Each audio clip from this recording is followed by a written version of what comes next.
Salut à toutes et à tous et bienvenue dans ce nouveau tutoriel dédié aujourd'hui à Affinity Designer. Ce que je vous propose aujourd'hui, c'est un extrait de ma formation complète sur le sujet où l'on va apprendre à venir designer un fruit et plus particulièrement une pomme. Vous allez y découvrir différents outils, les outils de pinceau et comment les paramétrer, les outils de forme ou de déformation. L'objectif étant de vous permettre de bien comprendre comment fonctionne cet outil et comment le prendre en main. Comme je le disais juste avant, c'est une formation complète, dont la formation est donc disponible sur tuto.com, dont le lien est dans la description. Si jamais vous avez des questions, à tout moment, je serai disponible dans les commentaires et ce sera avec plaisir que je viendrai vous aider.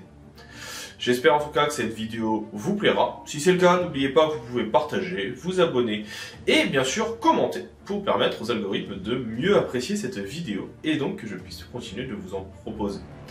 J'espère en tout cas que vous passerez un agréable moment. Je vous souhaite un bon visionnage de la vidéo et je vous dis à tout de suite. Pour le prochain exercice, on va venir reproduire ici donc cette fois une petite pomme. On va regarder comment on peut venir ajouter de la texture et comment on va pouvoir venir réaliser les petits points qu'on a en bas avec les outils de pinceau. Pour créer la pomme, dans un premier temps, on va y aller très simplement. On va venir faire ici une forme circulaire sur laquelle on va venir enlever le contour. Pour l'instant, pas besoin de contour. Et on va rester sur une forme pleine. On va pouvoir venir récupérer ici, par exemple, une pomme un peu plus rouge. Vous avez bien sûr votre outil que vous avez ici de nœud que vous connaissez, qui va vous permettre de pouvoir venir à tout moment, sur la forme, modifier le tout.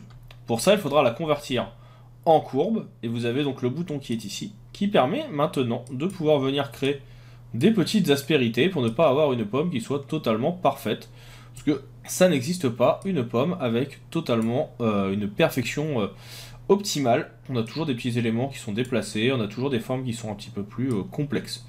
Et donc je trouve que c'est quand même plus intéressant de venir les modifier en ajoutant des points et en déplaçant les choses. Donc ça, c'est notre forme de base. À partir de celle-ci, on va venir maintenant déjà ajouter un petit peu de relief. Pour ça, je vais passer en mode dessin intérieur, avec l'option qui est donc ici. Et on va aller chercher notre pinceau vectoriel. On va ouvrir notre panneau de pinceau, et on va aller chercher des effets graphiques. On a par exemple des effets de gravure qui peuvent être intéressants et qui vont permettre de venir créer du relief. Pour créer ce relief, on va venir chercher ici dans notre forme par exemple du jaune. On vérifie bien qu'on est sur l'élément. Et si vous êtes avec le pinceau et que vous venez peindre, ça va permettre de pouvoir créer des textures. Alors là, forcément il ne me l'a pas fait en dessin intérieur, mais c'est pas grave. Si jamais vous voyez qu'il ne le fait pas au bon endroit et que ça ne convient pas à ce que vous voulez, vous allez pouvoir le modifier. Donc là, vous voyez que j'ai fait un très grand cercle qui va me permettre de récupérer des textures que je vais pouvoir venir déplacer. Alors, forcément là, il n'a pas voulu. Alors, je sais pas pourquoi il y a un petit souci. Il a dû inverser, voilà, le contour et le fond. Et donc, là, ça marche un petit peu mieux. On va se remettre avec cette forme. On réduit un petit peu. Et donc maintenant, si je viens peindre, je vais pouvoir venir, comme vous le voyez, ajouter des effets de texture. Alors il faut trouver la bonne texture et le bon élément. Celui-là n'est pas forcément adapté. On va peut-être aller voir, je crois que c'était du côté de motif, où on a ces effets d'encre ou d'effets d'aérographe qui peuvent rappeler un petit peu les petits points qu'on a en bas.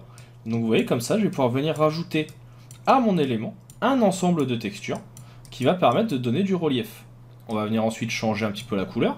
Et on va en mettre d'autres qui vont être un peu plus blancs pour avoir des effets dits de splatter, comme vous pouvez le voir. On va en faire aussi des un peu plus sombres qu'on va venir mettre sur le côté, qui vont permettre de donner aussi un peu de relief de ce côté-là. Automatiquement, vous voyez que ça crée un grand nombre d'éléments que je vais venir grouper avec un CTRL-G. Je vais les avoir ici.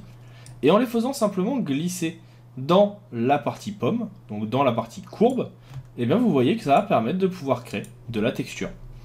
On peut bien sûr continuer à travailler dans cet élément, en venant prendre par exemple peut-être d'autres textures un peu plus sombres, en venant essayer d'autres types d'aérographes ou d'autres types de stries qu'on va pouvoir venir mettre sur le côté. Là je vais repartir sur quelque chose d'un peu plus lumineux pour avoir ici un petit éclat que je vais ajouter. Et bien sûr vous avez juste à les refaire glisser dans le groupe pour qu'ils soient au bon endroit. Même s'ils n'apparaissent pas tout de suite au bon endroit, vous avez juste à venir les déplacer. Donc c'est pas hyper compliqué. et ça peut permettre de donner des effets graphiques. A l'inverse, ici, je vais prendre quelque chose d'un peu plus lumineux. Pourquoi? Tout simplement pour avoir le dessus, donc qui va être la zone que je veux mettre en avant ici avec du blanc. On peut bien sûr également prendre, pourquoi pas, des formes, qu'on viendrait ici mettre uniquement en fond. J'enlève la partie contour, et cet élément, on va venir le replacer, toujours en convertissant en courbe, pour avoir quelque chose qui corresponde un peu plus à ce qu'on veut mettre en avant. Donc là, vous voyez, je viens retravailler ma forme. On adapte. Si jamais vous avez mis des points d'ancrage en trop, vous retravaillez tout ça. On sélectionne. On met encore une fois uniquement dans la forme. Et pour la partie blanche, eh bien, on avait vu un petit peu plus tôt qu'il est possible de venir baisser l'opacité. C'est juste pour donner un peu de relief. Donc ici, je peux très bien avoir cette forme qui va donner du relief. Je peux en avoir une autre que je vais mettre un peu sur le devant ou sur l'arrière qui va en donner également. Ici, je peux très bien venir avec ma plume, prendre mon pinceau, enfin prendre ma plume, et ici dire, bah voilà, là je vais faire une forme qui sera un peu plus assombrie, que je vais mettre par-dessus, qu'on va venir mettre par exemple, bah, vous voyez, en orange, en gris, peut-être plutôt vers du sombre, et cette zone, eh bien pareil, on la fait glisser dans notre pomme, on joue sur l'opacité, et donc ça permet de créer du relief. Concernant ici la petite tige que l'on veut mettre en place, eh bien on a juste à prendre notre outil de plume, on vient tracer une ligne, on appuie sur échappe, et puis on a juste à venir choisir la couleur de trait. Alors vous pouvez choisir celle que vous voulez, hein. On la met en contour, donc là on va venir mettre un peu plus sombre, augmenter l'opacité, on enlève le fond, on veut garder vraiment que le contour, donc je clique bien sur mon contour, on va venir baisser un petit peu sa taille, parce que là il est un petit peu grand, voilà, ici. On va choisir également la partie pression, et donc ça va nous permettre, par exemple, d'avoir quelque chose qui soit plus fin sur le bas, et quelque chose qui ne le soit pas sur le haut. Alors, pour ça, bien sûr, on n'oublie pas qu'on va venir jouer sur la variance de taille, qu'il faut venir augmenter, sinon vous ne pourrez pas jouer sur la pression. Et donc là, quand on rentre dans la partie trait, alors forcément, à vouloir aller trop vite, ça marche moins bien. Ici, maintenant je vais pouvoir venir baisser mon point d'un côté ou de l'autre, et donc je peux avoir quelque chose qui soit un peu plus fin en bas, que je veux de carré au-dessus, malgré tout, et donc j'ai ma tige qui peut être faite.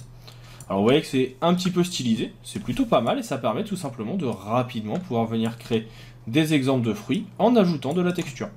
À vous de le tester, vous le voyez de loin, c'est un style que je trouve plutôt intéressant, qui s'éloigne un petit peu du réalisme habituel des objets, mais qui permet quand même de faire quelque chose de plutôt sympa.